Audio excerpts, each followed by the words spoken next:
ఓ దేవుడా, గీ నాయకులు మామూలుగా లొల్లి పెట్టుకుంటలేరు కదా. ఈ ఏరియా నాదంటే నాదని, ఇక రేపు వచ్చే ఎన్నికలలో ఎవరు గెలుస్తారో కూడా వీళ్ళే చెప్పబట్టే. అరే ప్రోటోకాల్ ప్రకారం నడుచుకుంటే అయిపోయాగా, గింత దానికి గింతగానం లొల్లి ఎందుకు చెప్పుర్రి? గీ లీడర్లు ఎవరో చెప్పలేదు కదా, చూసేయరు మీరే.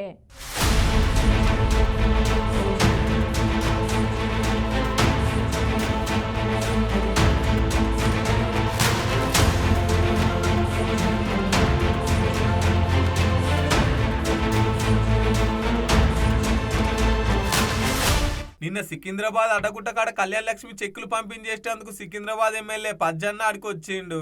ఇక అట్లనే కాంగ్రెస్ నుంచి ఎమ్మెల్యేగా పోటీ చేసినటువంటి ఆదం సంతోష్ అన్న కూడా వచ్చిండు. ఇంకేముంది, వాళ్ళ బ్యాచ్కి ఇలా బ్యాచ్కి కొద్దిగంత రసబీస అయింది అనుకో రాదుర్రి. ఇక వీళ్ళ రసబీసను ఆపేటందుకు పోలీసులకు మామూలు గోస రాలేదు పోర్రి. పజ్జన్న బ్యాచ్ ఓ దిక్కు, సంతోష్ అన్న బ్యాచ్ ఓ దిక్కు, ఎవ్వరికి ఎవ్వరు తగ్గుతలేరు.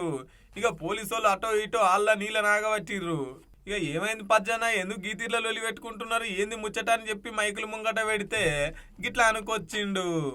అడుకుంటున్నారు, ఏం చేస్తారు అడుగు, బొక్కలు ఎవరితో మొక్కోని ఇది అందులో రికార్డ్ చేయి, ఇది అందులో రికార్డ్ చేయి, టీవీలో ప్లే చేయి.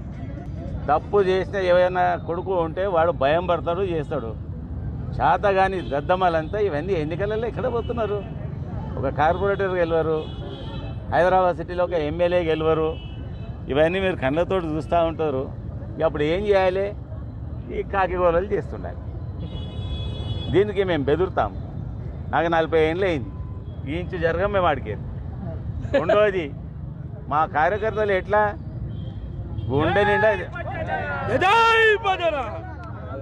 గుండె నిండా ధైర్యంతో ఉంటారు. 20 ఏళ్ళు ఉద్యమాలే చేసిన వాళ్ళు ఇవేంటి 5 ఏళ్ళు 4 ఏళ్ళు 3 ఏళ్ళకు ఖచ్చితంగా రోడ్ల మీద పడతారు. ఇక నేను ఎట్లా చెప్పాలి, అది మీడియా పరంగా మీరు చూడాలి. అది నేను చెప్తే బాగుంటుందా? వాళ్ళకి తెలియాలి అవన్నీ.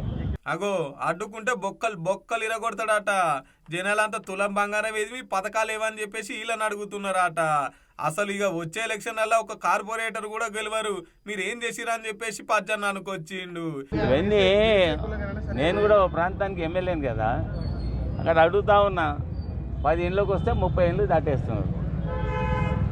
ఏం చేయరు, పథకాలు రావు, పేదలు లబ్ధి పొందరు, వాళ్ళ జీవితాలు బాగుపడి మళ్ళీ మా బాస్ కేసీఆరే రావాలి, పేదల కష్టాలు పట్టించుకోవాలి.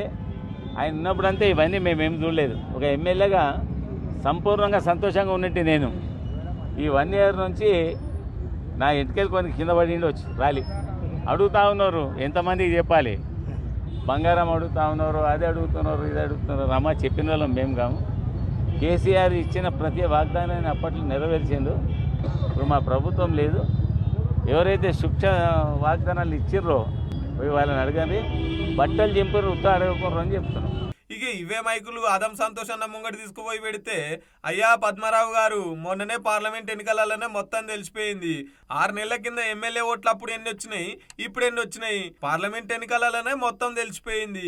ఇక వచ్చే కార్పొరేట్ ఎన్నికల గురించి ముందు తెలుస్తా తీరాదా అనుకొచ్చిండు.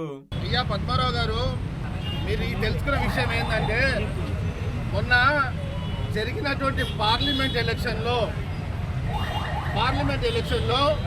ఈ సికింద్రాబాద్ ప్రజలు నీకు బుద్ధి చెప్పారా లేరా?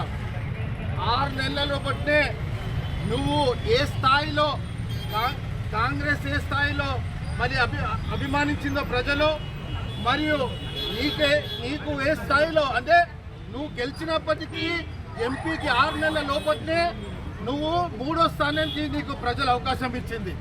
కాబట్టి ఎవరు వచ్చే మున్సిపల్ ఎలక్షన్లో మరి నీకు ఒక్క సీటు కూడా రాదని చెప్తున్నా. ఈ ఒక్క కాన్స్టిట్యున్సీలో చిత్తుగా ఓడగొడతా అని చెప్తున్నా. ఏముంది సార్లు, ఎన్నికలన్నాక వాళ్ళు గెలుస్తారు, వాళ్ళు ఓడిపోతారు. గాయంత దానికే ఇట్లా పంచాయతీలు పెట్టుకోవాలనా? ఎవరు ఓడిపోయినా ఎవరు గెలిచినా పబ్లిక్ అయితే జర తిప్పలు లేకుండా చూడుర్రి సార్లు.